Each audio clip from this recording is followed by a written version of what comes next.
اس clip میں مرزے کی اپنی بہت بڑی جوتی مرزے کے سر پر پڑنے والی ہے۔ مرزے نے ایک ویڈیو میں بات کی کہ گستاخ کو حرامی کہنا اس کا تعلق علم الغیب سے ہے۔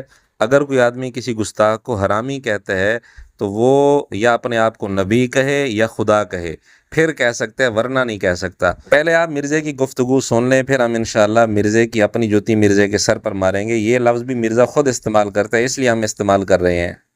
یعنی یہ ولید بن مغیرہ کے بارے میں مشہور تھا کہ یہ آؤٹ آف ویڈ لاک پیدا ہوا ہے، تو جس کی اپنی مشہوری اس معاملے میں ہے، وہ ہمارے نبی جو ایک اونچے نسب سے تعلق رکھنے والے ہیں، اچھے اخلاق کے مالک ہیں، ان کے بارے میں بکواسات کرتا ہے۔ لیکن اس کی بنیاد کے اوپر ہم آج کوئی شخص نبی علیہ السلام کی مخالفت کرے تو اس کو ہم بعد ذالک ذنیم نہیں کہہ سکتے، کیونکہ یہ جو سٹیٹس ہے یہ تو علم الغیب سے تعلق رکھتا ہے۔ کوئی شخص کسی کے بارے میں نہیں کہہ سکتا کہ وہ حلالی ہے یا حرامی ہے، وہ کہہ سکتا ہے۔ باقی جہاں تک ہمارے علماء کا تعلق ہے تو یہ حلال اور حرام کا فیصلہ تو اس اعتبار سے کرتے ہیں کہ آپ ان کے مسلک سے ہوں تو آپ حلالی ہیں، آپ مسلک چھوڑ دیں تو آپ حرامی ہو جائیں گے، اور دوبارہ مسلک میں آ جائیں پھر حلالی ہو جائیں گے۔ مزے کی بات دیکھیں نا، حلالی حرامی ہو جائے یہ تو چلے سمجھ آتا ہے، حرامی دوبارہ حلالی کیسے ہو گیا؟ ٹھیک ہے نا۔ تو بعض لوگوں نے اس کی پلی لے کے پھر کہا جی گستاخوں کو آپ گالیاں نکال سکتے ہیں، یہ اللہ کی سنت ہے۔ اللہ نے کوئی گالی نہیں نکالی ہے۔ گالی تو ہوتی ہے کسی کے اندر کوئی عیب موجود نہ ہو، اس میں وہ بات کرنا۔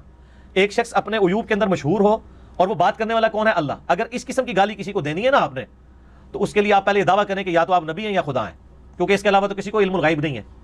ورنہ میں نے بتا دیا ان کا تو کرائٹیریا ہے کہ دوسرے مسلک میں چلا گیا تو حرامی، اور واپس آ جائے تو حلالی ہو جاتا ہے۔ اور اس کی بنیاد پہ لوگوں کو کہتے ہیں گستاخ رسول تے ہوندے ہی جڑا ہے نا وہ حرامی ہے، نعوذ باللہ۔ جی ناظرین، مرزا کی بات آپ نے سن لی، جس کا خلاصہ یہ ہے کہ گستاخ کو حرامی کہنا اس کا تعلق علم الغیب سے ہے۔ علم الغیب کے بغیر گستاخ کو کوئی حرامی نہیں کہہ سکتا، اور اگر کوئی کہتا ہے کسی گستاخ کو حرامی کہتا ہے تو وہ پہلے اپنے آپ کو نبی کہے یا خدا کہے، پھر یہ کہہ سکتے ہیں، حرامی کہہ سکتے ہیں، ورنہ نہیں کہہ سکتا۔ اب ہم مرزے کی اپنی جوتی مرزے کے سر پر مارنے والے ہیں۔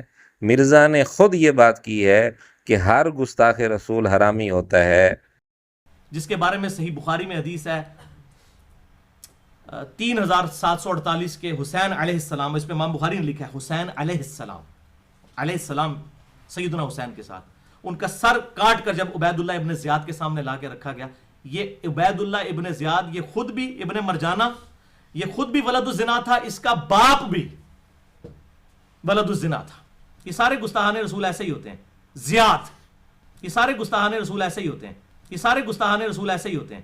یہاں مرزا نے واضح طور پر کہا کہ سارے گستاخان رسول ایسے ہی ہوتے ہیں، یعنی حرامی ہوتے ہیں، ولد الزنا ہوتے ہیں۔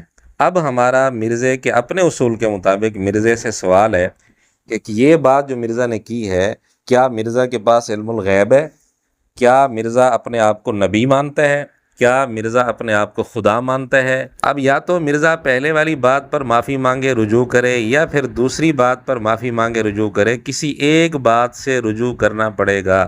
دونوں باتیں کیسے صحیح ہو سکتی ہیں؟ اور مرزا اپنے ہی اصول، اپنے ہی فتوے کے مطابق کیا ٹھہرتا ہے، اس کا فیصلہ ہم ناظرین پر چھوڑتے ہیں۔ کیا مرزا اپنے ہی فیصلے کے مطابق نبوت کا دعویٰ کرنے والا، خدائی کا دعویٰ کرنے والا اور علم الغیب کا دعویٰ کرنے والا ثابت نہیں ہوتا؟